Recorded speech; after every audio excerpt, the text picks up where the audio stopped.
So what is the role of the keys player in the modern worship band? Joy, what do you think? Oh man, I think the role has so many different factors to it, but for me, a lot of it is leading worship, but instrumentally and from the back line. So I take it super seriously, and I feel like my responsibility for coming in, preparing, is the same as if I was leading worship from the front of the stage. Even though I'm following everything that my worship leader is doing or wants from me, like I prepare in that way. So I feel like, I want to really come in ready, knowing the songs, knowing the arrangement, thinking about what everyone else in the band is going to be doing. I know the tempos, I have those ready to go.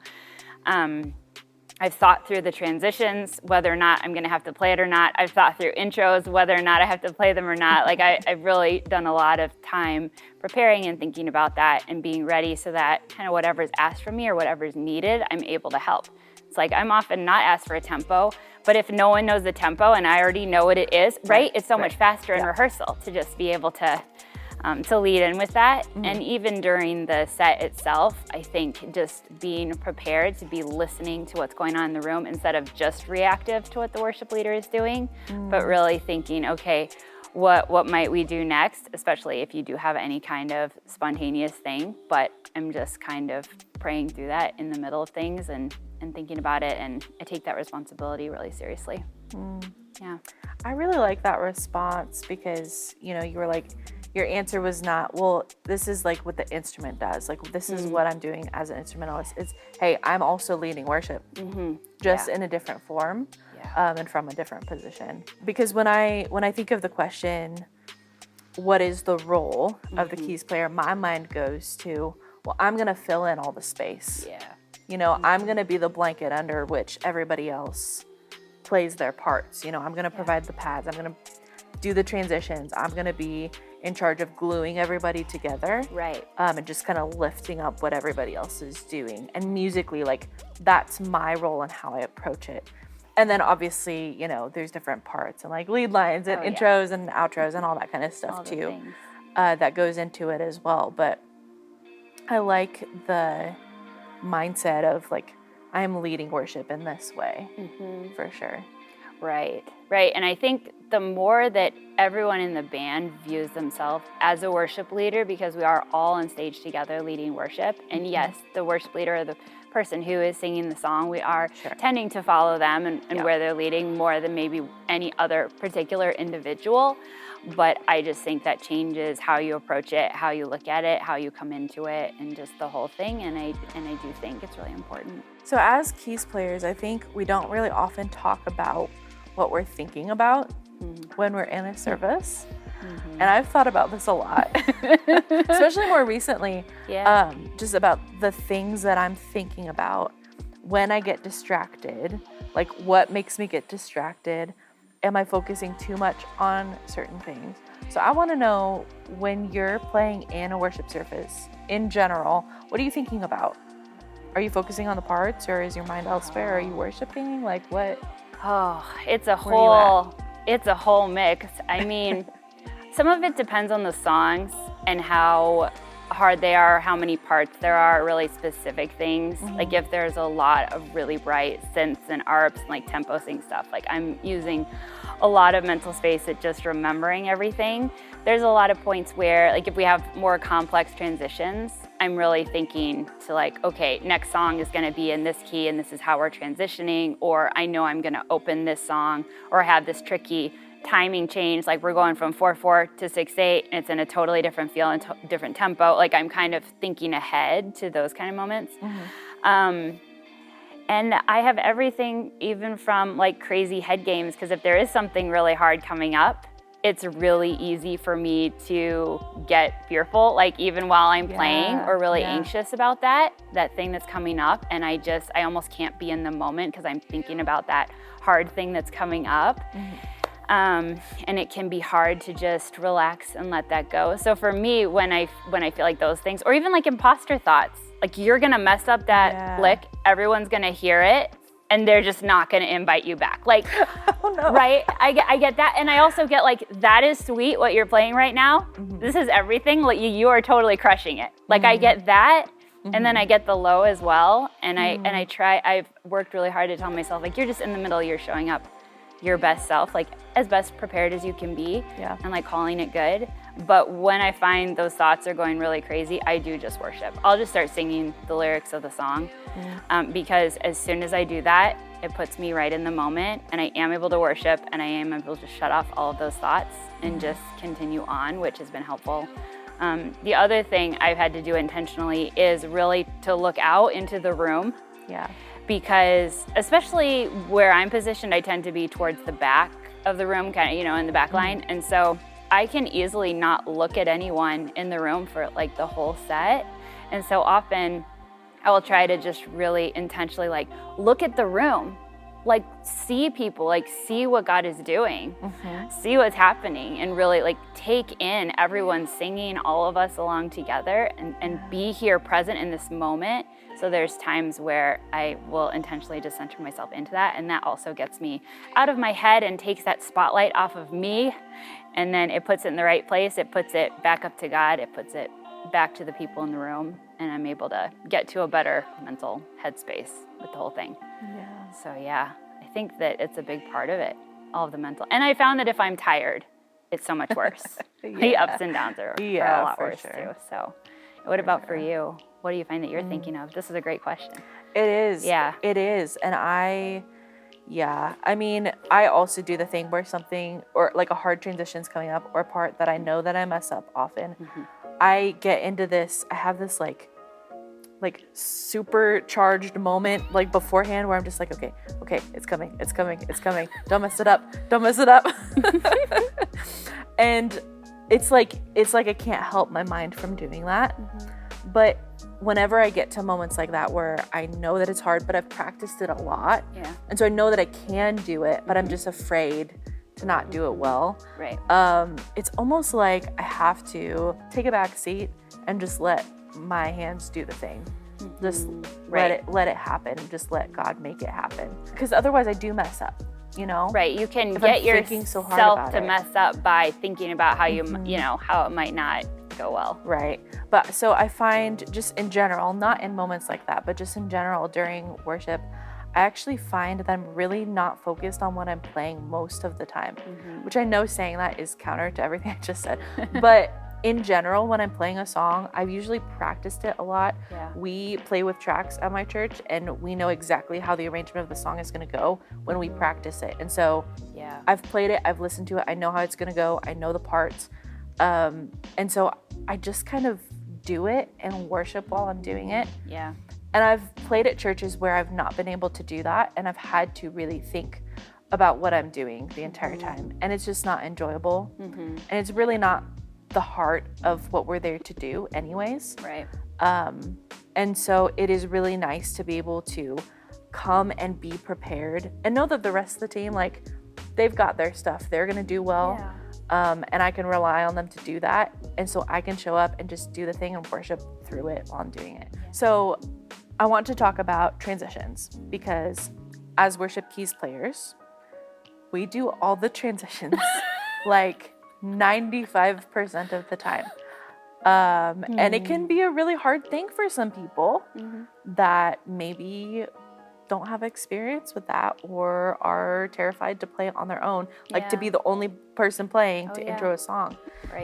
So when it comes to transitions, what do you typically do? What's your go-to like fluid transition from one song to the next? How do you approach it? What's your mindset when you're doing it? Oh, that's a really good question. I mean, I really do think about it in advance before we get there. I don't always know what it's going to look like, and I try to kind of strike a balance between spending a lot of time figuring out, especially with a trickier key-to-key transition. There are times where I have spent a lot of time to figure out, okay, what is kind of the quickest thing that I could play to get from this song to this song and have it be really pretty and almost like be its own moment to like transition us into there. Then what I realized is sometimes, of course, like the worship leader had a different idea of how they wanted to transition, or with limited rehearsal time, they didn't feel clear on how long the transition was going to be. and how quickly I was going to do it and at what point the transition was over and when they should join in, especially if you don't have an MD or something like that helping bring everybody in. Yeah. And so what I found is having some basic ideas around it, like, oh, okay, the end of this song, like I'm going to bring us back to the one, and then I'm going to transition to the one of the new key. Like just having some kind of loose idea around it, and then being able to bring that to the table. And for me, I do just kind of come with these ideas, but I don't, unless I feel really strongly about it, I don't even necessarily always put it forward. I'll kind of wait on the worship leader to share what they want to do. So there's times where they'll say, this is exactly what I want to do. You know, this song ends on G, and you know, we're in the key of C. The song ends on G, and now we're moving into G, so we're just gonna hold on that and like let that be open for a minute, and now we're gonna start in with the next song. But there's just as many times where he's like, hey, Joy, can you just transition us? And I'm supposed to just have an idea. Right, yeah. Right? Yeah, And if you so, don't, and if I what do you don't, do? I'm like, Yeah. well, maybe, and then we're kind of trying to figure it out together, right? Yeah. So I do prefer to have something just ready. In our context, we're running kind of an ambient like loop and such from Ableton, so I'm not normally running the tonic pad myself, but we do just kind of have that going underneath. But yeah, we are often looked to just do that transition, and that is just easy for us in that we automatically would know. Yep. Right? And so I think putting in that time ahead of time is really helpful, but not too much that then sometimes it's like it can be a wasted effort, but yeah, kind of striking that balance. Yeah.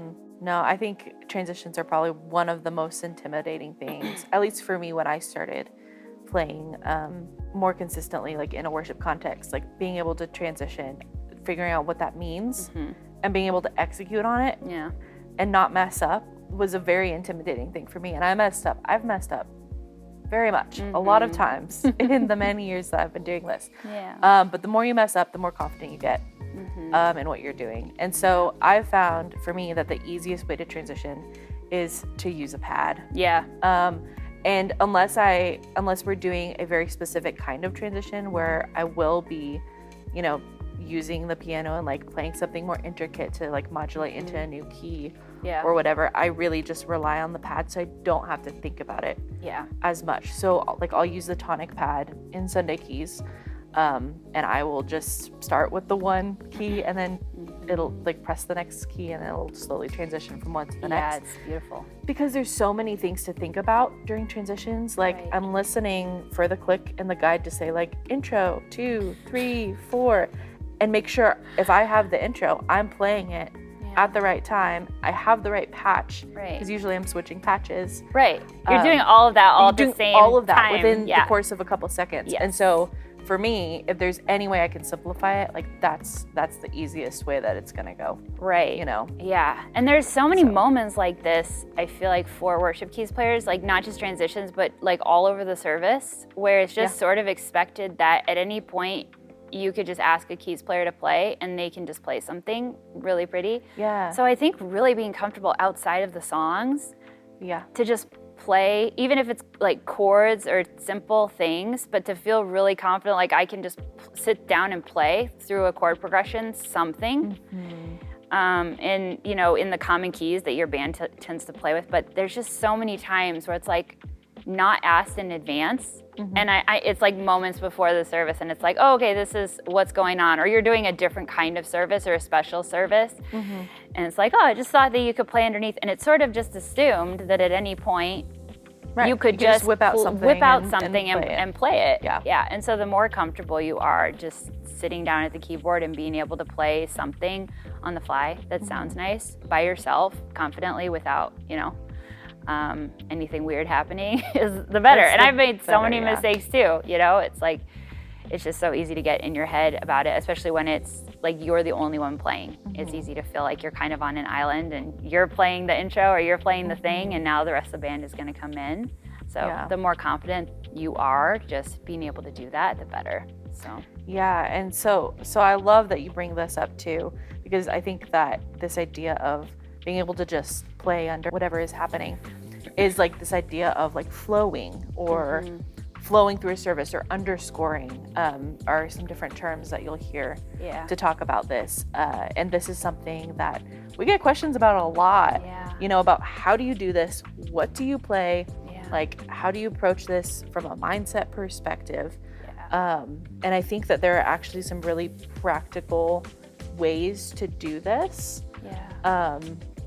that can help to empower some of our users and some keys players just by like approaching it logically. So for example, whenever like we get done with our set and we're in rehearsal and the pastor comes up and he's like, hey, Julia, can you just play under me? I'm gonna like have this moment. I'm gonna say this thing that's on my mind, or I'm gonna pray or whatever. Can you just play something?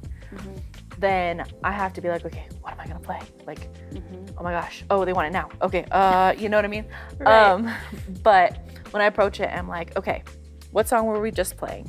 What key was it in? What was the chord progression? Okay, for me, I'm gonna start with whatever chord progression we were just playing, or at least I'm gonna start with the 1 and the 4 of whatever key we were just playing in, just like 1 and 4. And I'm not gonna do anything crazy. I'm gonna just kind of see where it sits, get situated, get my mind situated around what I'm playing before I start adding in like intricate anything. And it really doesn't have to be that intricate if you're playing underneath somebody else talking. Or underneath a moment. Like, it can be very simple. So I like to approach it in that way, to just keep it as simple as possible. But if I want to make it interesting, I will add in some chords to the progression and change it if I'm the only one playing. And often that's the case. But yeah, I think for people to be told like, hey, can you just play something? The options are endless if you don't have a framework around where to start. And especially if you're used to just playing certain songs. I know for me, just because I'm kind of black and white thinking, it's like I would have all these songs that I knew how to play that we'd be playing in the set, but it was harder to access, okay, I'm just gonna play a chord progression, because like I wanted to bring something really interesting. And so how I felt was, if I had known that you were gonna ask me to play, I would have created something really beautiful at home I could have brought for you, you know? And so I realized it happens so often.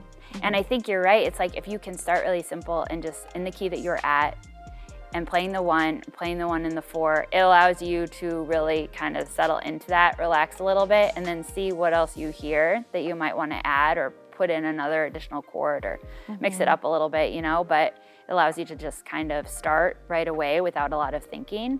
And the more I think that you have that, that makes you more comfortable to just jump right in. Because it's like right away. Something that I do as well is I'll sit there, in the 1 and the 4 for a while and say like, okay, God, where do you want this to go? Or just like feel and listen to whoever's talking, what they're talking about, like where are the emotions leading? Like, do I want to add in a minor? Because adding in different chords evoke different emotions. If you think of it from like a film scoring perspective, like using different sounds and different chords and notes will create an underscoring and a piece underneath whatever's happening that will make you feel different. And so when you know the key that you're playing in, like the chords, you're familiar with like different options that you could play, you can lock into what the Spirit's saying about that moment. And really just expand upon the moment yourself and be part of it, in it with them and with the people in the room. I think that can be really special and more than just like, hey, keys player, play under me. Yeah, for sure. And I think along those lines, I've even just asked God, like, is there a song that you want me to play? Is there a song? Or sometimes a song just pops into my mind, like maybe I'm sitting in the room listening to the sermon, and I know that I've been asked to play at the end of the service by myself, and I don't really know exactly what I want to do yet. And so there are times where a song will just pop into my mind, or I'll ask God if he has one. And there was one really cool moment where God reminded me of the song Firm Foundation. And we don't typically play it at our church, but I had just been playing it for fun recently. And I felt like he was asking me to play this song, and I felt really unconfident. Like, I haven't played this very much. I don't know if I can play it, if I can remember it, but I felt like I was hearing that. And I ended up playing it, and a gal who was new to our church, who I had just met, she'd been going through a really tough season and had been in an accident, and this song was like her song, you know, and you have that song that just kind of anchors you, and you just listen to it over and over and over because you're having such a hard time. And it was like, that was her song, and God just spoke to her so powerfully through it. And I think sometimes it is like, it's for the one person, and I think he had that song come to mind, like, just to speak to her and just so that she would know that he was real just in that one moment. It was just for her, maybe even. And it's just so cool to see some of those things happen that you don't realize are happening as you just decide, okay, I think I'm hearing this song, I'm going to go ahead and play it. Right. So I think all of that's really cool. Just such a cool way to invite God into what you're doing. Yeah. You know? Because I think you and I, but also like people that are in worship bands can get very technical and very like, this is what we're doing, these are the notes, these are the parts, like, you know, it's just, it's all by the book. We're musicians, like, this is what we're doing. Yeah. Even more so than like people who are on the vocal line. Just we can be very in our world, and not always inviting God into what we're doing. Yeah. And so I think, just having that mindset can be really freeing, and empowering too. Because, you know, as Christians, like, we believe that like we can't do everything on our own. Like, we need God to sustain us. And so allowing him to have a hand in that when we're up here, like, worshiping and being part of the band and serving him and his people in that way, I think it just makes it all more powerful. So we've talked about what it means to flow and to underscore and to be flexible as a keys player in our role. But when it comes to an entire band, I know that you have experience with your band being flexible and flowing in the spirit and, you know, changing things up on the fly. What are some things that you have found to be important to have in place ahead of time before you try to attempt doing something like that? And what's been your experience with that? Yeah, it's been really cool just to see some of the different things. I mean, at first it was really hard because I was so used to just playing with a really strict arrangement and planning out exactly what I was going to play. Yeah.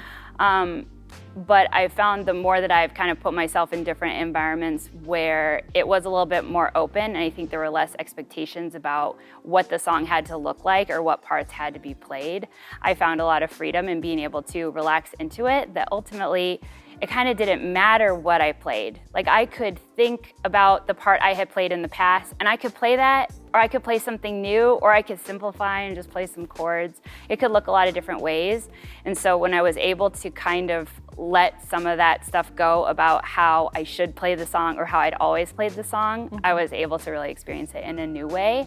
But I think in terms of the whole band, when I think of kind of more of a flow worship set, I do think it's more open in terms of maybe God says something to the worship leader about staying on a particular lyric for a little while. So it's like you might plan to play the arrangement of the song just like you've always played it, but maybe in the moment in the chorus, like, certain words are kind of speaking in a new, fresh way that they haven't before, and so you repeat those lyrics for a few times and you stay on that chord progression. Or maybe you're continuing to play the chorus kind of instrumentally, and we're starting to sing our own song to Jesus, or encourage the people in the room to sing their own song by leading by example, and that's kind of what's happening. But you're coming into the set with an idea of how you've always played the songs with your worship band, but at the same point, being open to just kind of showing up with your whole self and your creativity and seeing what new thing God might want to do with the song, and not being so tied down to like, it has to look exactly in this particular way. Do you feel like there's been any hurdles with your band that you play with at your church, just in approaching that style of playing? Like, do you guys, is it easy for you to stay together? Are there times when you don't, when people aren't on the same page?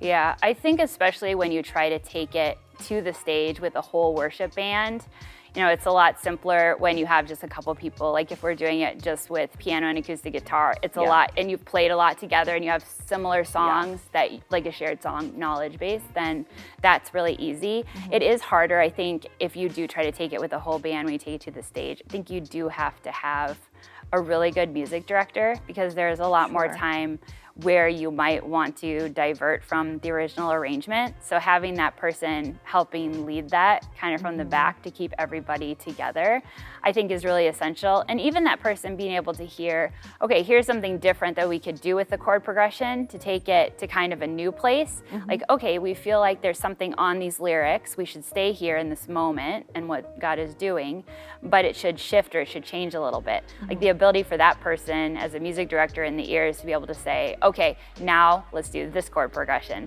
I think all of that in the moment is really, really good. And I found that the stronger all the musicians are too that are coming in, the stronger they all are, and the more that everyone is really familiar with the songs, the more you're able to do that. Because if you don't have that foundation of comfort with playing and comfort with the songs and comfort with each other, then I feel like it's very hard to go somewhere new, and it can leave people feeling like, I don't know what's happening. And I think even in terms of the leader, like some leaders are really strong at being able to like send out a vocal cue or make it clear where they're gonna go or do something that really makes sense in terms of moving from song section to song section. And others would be more likely to just jump into something and just hope that the band will follow. And that's where I think it breaks down and makes the band feel like, okay, we don't know where you're going. And we feel like we're kind of lost and we're up here on stage and we don't know where you want to go. And so I think for the worship leader to have gained experience in being able to really take the band and lead them where they want to go and be able to sit inside of what the band's already created as a moment can be really, really good too. So we wanted to thank you guys for watching this video, and we want to know if you have had experience flowing and underscoring in your worship services. What kind of challenges have you experienced? Let us know in the comments below. We'd love to hear.